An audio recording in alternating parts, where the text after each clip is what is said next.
भारत ने cease fire पर agree हो गया है, बट सीज फायर के बाद भी पाकिस्तान ने 2-3 घंटे बाद फिर से अपनी मिसाइलें भारत पर ताकी।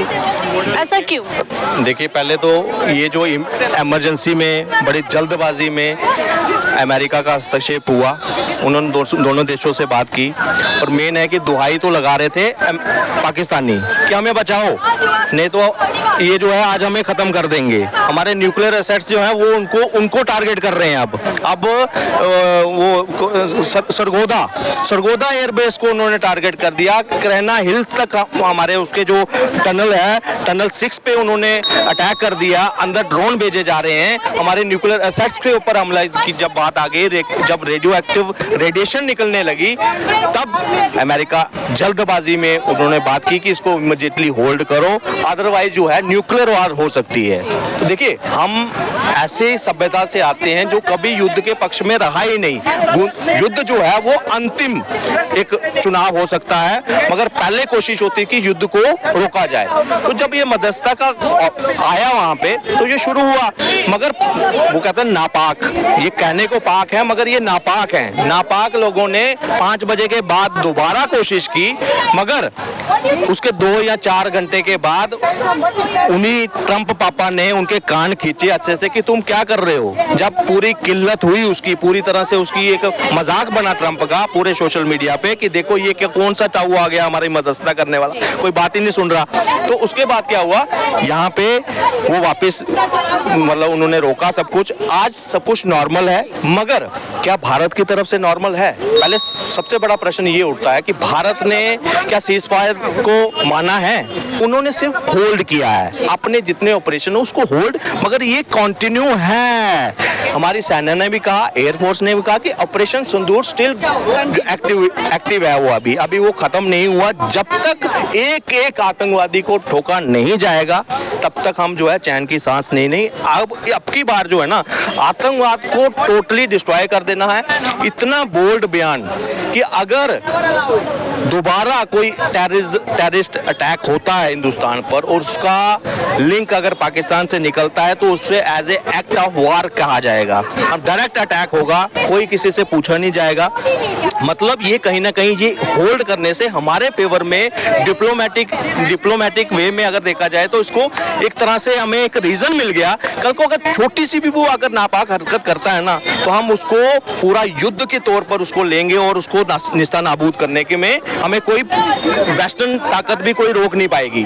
तो ये सबसे बड़ी अचीवमेंट है। और कई चीज़ों में इस 3 दिन के जो स्ट्राइक की है हमने, ये आने वाले समय में भारत के लिए एक संगा आपदा में अवसर जैसा होगा। हमारा डिफेंस सेक्टर जो है ना, ये इसको प्रॉपर मैं कहता हूँ बूम मिलने वाला है, इसमें बूम आने वाला है।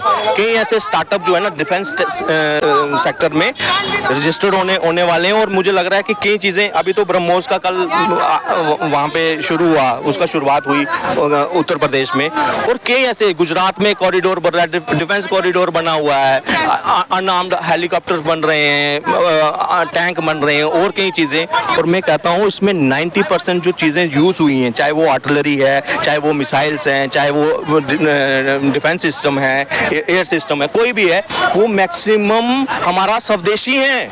और कुछ चीज़ें ऐसी हैं जो विदेशों, जैसे S-400 है, उसके साथ इंटीग्रेटेड DRDO ने मिलकर और चीज़ें ऐड कर उसको सुपर पावरफुल बना दिया है। तो तभी आज रशिया ने भी ओपन बयान दे दिया कि हम जॉइंटली S-400 जो है इंडिया के साथ मिलकर बनाएंगे। तो ये एक गुड साइन है हमारी आने वाली मतलब इकोनॉमी के लिए। अगर ये चीज़ बूस्ट होती है, डिफेंस सेक्टर बूस्ट होता है, तो ये भारत के लिए हितकारी है।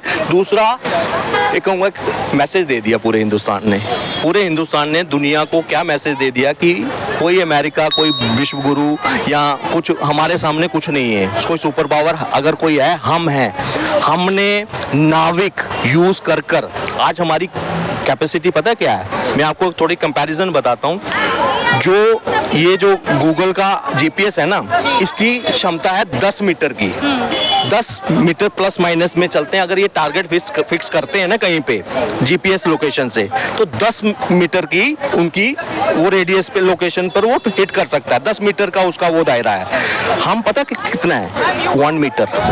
1 मीटर समझिए कि अगर हम टारगेट करते हैं 1 मीटर, पर वो चुकेगा नहीं। 1 मीटर कितना है, इतना सा, इतने से मीटर पे अगर कोई टैंक है, अगर उस पे हमने फोकस करा, वो 100% उसकी, हमने लाइव, हमारे पास एग्जांपल्स हैं आज के टाइम पर। वो देख रहा है कि यार ये तो बड़े एडवांस लेवल पर चले गए हैं। इनकी जो ब्रह्मोस है, सूर्या है, और कई ऐसे मिसाइल्स हैं जो 10,000, 12,000, 16,000 किलोमीटर की रेंज पे वार कर सकती है। अभी वो ट्रायल ही नहीं हो सकता, क्योंकि ऐसा कोई देश ही नहीं है जिसकी इतनी बड़ी सीमा हो।